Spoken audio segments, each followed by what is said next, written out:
ओडिशा के पुरी में भगवान सूर्य को समर्पित ये है कोणार्क मंदिर। कोणार्क शब्द कोण और अर्क शब्दों से मिलकर बना है।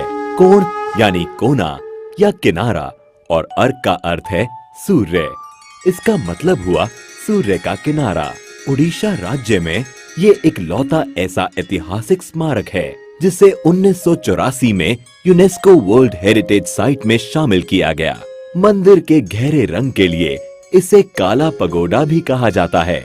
इतिहासकार मानते हैं कि ये मंदिर 750 से भी ज्यादा साल पुराना है, जिसका निर्माण 1250 ईस्वी में गंग वंश के राजा नरसिंह देव प्रथम द्वारा कराया गया था।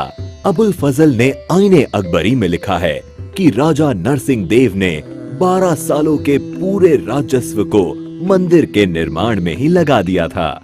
इस मंदिर को पूर्व दिशा की ओर ऐसे बनाया गया है कि सूरज की पहली किरण सीधे मंदिर के प्रवेश पर ही गिरती है। कलिंग शैली में निर्मित इस मंदिर की संरचना रथ के आकार की है। इस रथ में कुल 12 जोड़ी पहिए हैं। एक पहिए का डायामीटर लगभग 3 मीटर का है।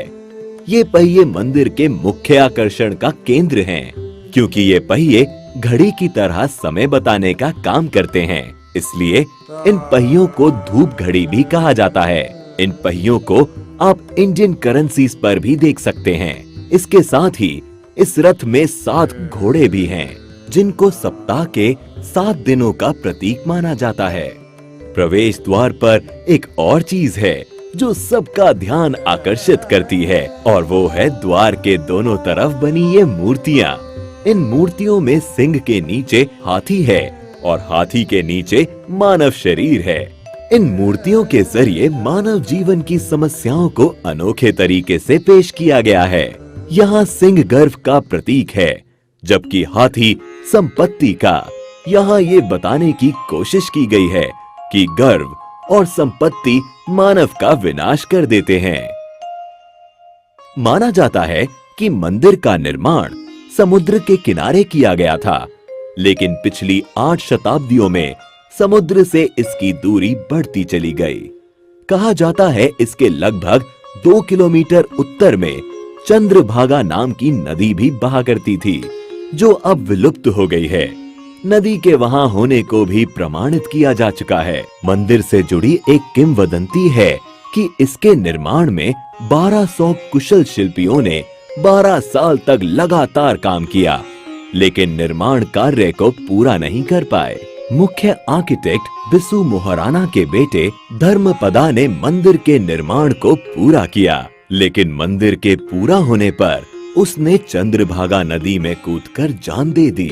कोणार्क मंदिर के बारे में एक रोचक तथ्य है कि मंदिर के पत्थरों को आपस में जोड़ने के लिए लोहे की चादरों और चुंबकों का इस्तेमाल किया गया था। साथ ही मुख्य मंदिर की चोटी में 52 टन चुंबकीय लोहे को भी लगाया गया था। इन विविध चुंबकों के अनोखे समायोजन के कारण से ही मंदिर में भगवान सूर्य की मूर्ति हवा में झूलती थी। बताया जाता है कि पुर्तगाली नाविकों ने इस चुंबक को मंदिर से निकाल लिया, क्योंकि इस चुंबक के कारण नौका चालन में कठिनाई होती थी। इस मंदिर के बारे में रविंद्रनाथ टैगोर ने कहा था, Here the language of stone surpasses the language of man। यहाँ आने के बाद ये कथन एकदम सही लगता है। इतिहास और जबरदस्त नक्काशी के शौकीन पर्यटकों के अलावा यहाँ उनके लिए भी बहुत कुछ है, जो यात्रा में कुछ खास और रोचक की तलाश करते हैं। साथ ही आप चाहें तो यहाँ होने वाले कोणार्क डांस फेस्टिवल का भी लुत्फ दिसंबर के महीने में आकर उठा सकते हैं। Incredible India. Hey there. Subscribe to my channel. And also press this bell icon.